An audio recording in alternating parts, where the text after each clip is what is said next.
Hello बच्चों, let's read this question. The question says the name of the scheme given to the transport of electrons is called as A. Z scheme, B. W scheme, C. Y scheme and D. E scheme. So the key concept of this question is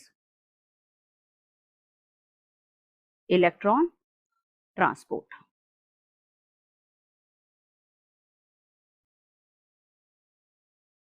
electron transport जो photosynthesis के case में होता है, तो वहां पर जो electron transport होते हैं, जैसे सपोज फॉर एग्जांपल मैं यहाँ पर एक ग्राफ प्लॉट करती हूँ according to its reduction potential. जैसे हम नीचे जाते हैं तो यहाँ पर रिडक्शन पोटेंशियल बहुत हाई होता है और ऊपर जाते ही रिडक्शन पोटेंशियल बहुत लो होता है।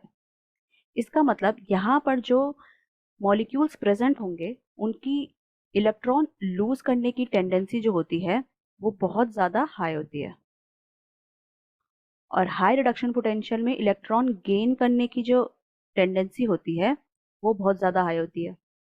तो इसका मतलब सपोज यहाँ पर एक स्पीशी है Y और यहाँ पर एक स्पीशी है X, तो X की जो रिडक्शन पोटेंशियल है वो हाई है as compare to Y।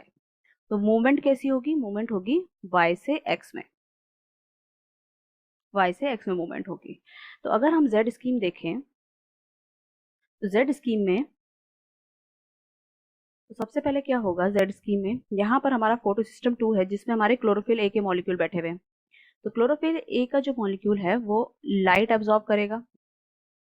Light absorb करने के बाद वो एक्साइटेड स्टेट में चला जाता है, और एक्साइटेड स्टेट में जाने के बाद उसको वापस से अपनी स्टेबल कंडीशन में आना है, नीचे ग्राउंड स्टेट में आना है। तो वो क्या करेगा, वो कंडीशन लाने के लिए वो इलेक्ट्रॉन एक्सेप्टर को ढूंढेगा जिसको अपने वो इलेक्ट्रॉन ट्रांसफर कर दे। वो इलेक्ट्रॉन ट्रांसफर कर दिया उसने इलेक्ट्रॉन एक्सेप्टर को। अब ये जो इलेक्ट्रॉन एक्सेप्टर है वो इलेक्ट्रॉन ट्रांसफर करेगा इलेक्ट्रॉन ट्रांसपोर्ट सिस्टम में। इलेक्ट्रॉन ट्रांसपोर्ट सिस्टम से PS1 में जहाँ पर क्लोरोफिल ए मॉलिक्यूल बैठा है दूसरा, वो प्रेजेंट होगा। उसको इलेक्ट्रॉन मिलते ही उसको यहाँ पर भी इसको लाइट एनर्जी मिलेगी। तो लाइट एनर्जी मिलने के बाद, इलेक्ट्रॉन्स मिलने के बाद यहाँ पर क्लोरोफिल ए एक्साइटेड स्टेट में चला जाएगा और फिर यहाँ पर वो ढूंढता है इलेक्ट्रॉन एक्सेप्टर को। इलेक्ट्रॉन एक्सेप्टर को ढूंढने के बाद वो क्या करेगा, अपना इलेक्ट्रॉन ट्रांसफर कर देगा और ग्राउंड स्टेट में आ जाएगा। फिर इलेक्ट्रॉन एक्सेप्टर से इलेक्ट्रॉन कहाँ जाएंगे, NADP पे, और NADP से NADPH फॉर्म हो जाएगा। तो यहाँ पर हम इसको, ये जो मूवमेंट हो रही है ये कैसे दिख रही है, एक इंग्लिश का जो अल्फाबेट है Z उसकी तरह ये मूवमेंट दिख रही है हमें। तो इसलिए हम इसको क्या बोलते हैं, Z scheme of transport of electron.